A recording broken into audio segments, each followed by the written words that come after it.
जब माया ने रोजव्यू अपार्टमेंट्स में रहने का फैसला किया तो उसे कोई रोमांच नहीं चाहिए था।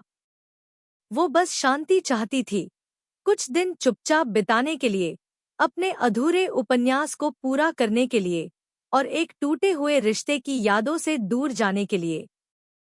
तीसरी मंजिल का छोटा सा स्टूडियो अपार्टमेंट शांत और सुकून भरा था। सुबह की धूप खिड़कियों से छनकर आती थी और रातें बस हल्की सी सड़कों की आवाज से भर जातीं। ज्यादातर पड़ोसी शिष्ट थे, लेकिन एक दूरी बनाए रखते थे। माया को इससे कोई शिकायत नहीं थी। अकेलापन अब उसे अच्छा लगने लगा था।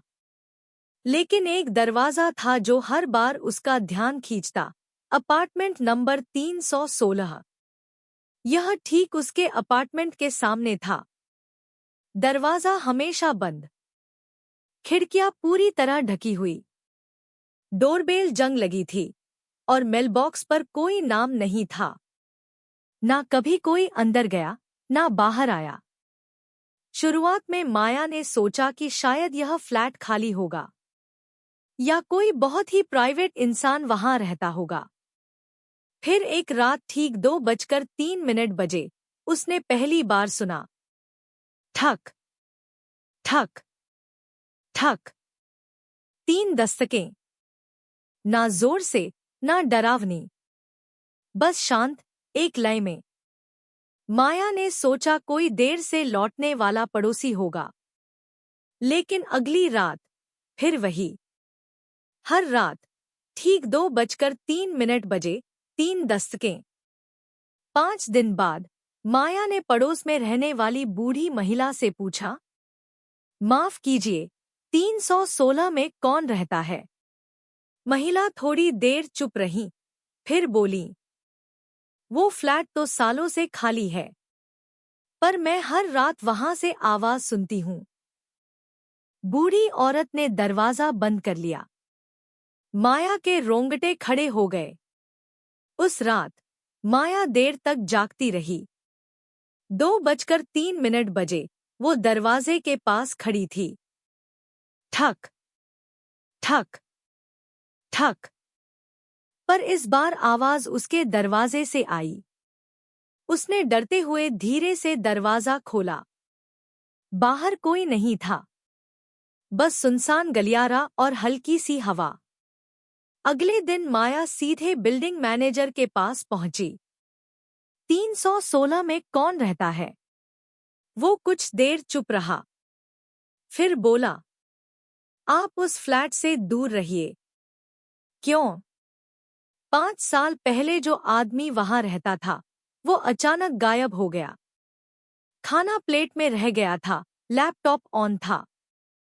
पुलिस आई, जांच की, लेकिन कोई सुराग नहीं मिला। तब से कोई नहीं आया उस फ्लैट में। माया ने लौटते ही 316 के दरवाजे पर एक चिट चिपका दी। तुम कौन हो? अगली सुबह वो चिट गायब थी। उसी रात 2:03 पर फिर वही दस्तकें। लेकिन इस बार उसके दरवाजे के नीचे से एक पुराना लिफाफा सरकाया गया। अंदर एक पीला, फटा हुआ कागज था। कापती लिखावट में लिखा था, मत देखो, अब वो तुम्हारे आर पार देख सकता है। माया की सांसें थम गईं। उसने नोट नीचे गिराया और दरवाजा बंद करके कुंडी चढ़ा ली। उस रात उसे अचानक महसूस हुआ कि कमरे में कोई सांस ले रहा है।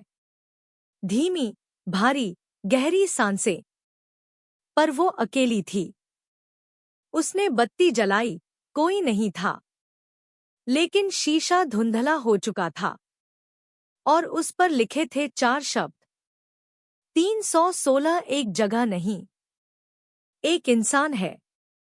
सुबह माया ने बिना सोचे समझे सामान उठाया और बिल्डिंग से भाग गई। वो एक नया फ्लैट ढूंढकर शहर के दूसरे कोने में रहने लगी। वो किसी से कुछ नहीं बोली। कुछ हफ्ते बीते, जिंदगी सामान्य लगने लगी। कोई दस्तक नहीं, कोई खत नहीं, कोई सांसें नहीं। लेकिन फिर उसकी दोस्त सारा उसे सरप्राइज देने उसके नए फ्लैट पर गई। वहां पहुंचकर सारा ने रिसेप्शन पर माया के बारे में पूछा। क्लर्क ने कहा, इस नाम की कोई महिला यहां नहीं रहती। सारा ने माया की फोटो दिखाई। क्लर्क ने सिर हिला दिया। सारा ने सरकारी रिकॉर्ड्स चेक किए, बिजली bill, lease document, voter ID. सिर्फ एक ही पता मिला। माया, रोजव्यू अपार्टमेंट्स, अपार्टमेंट 316।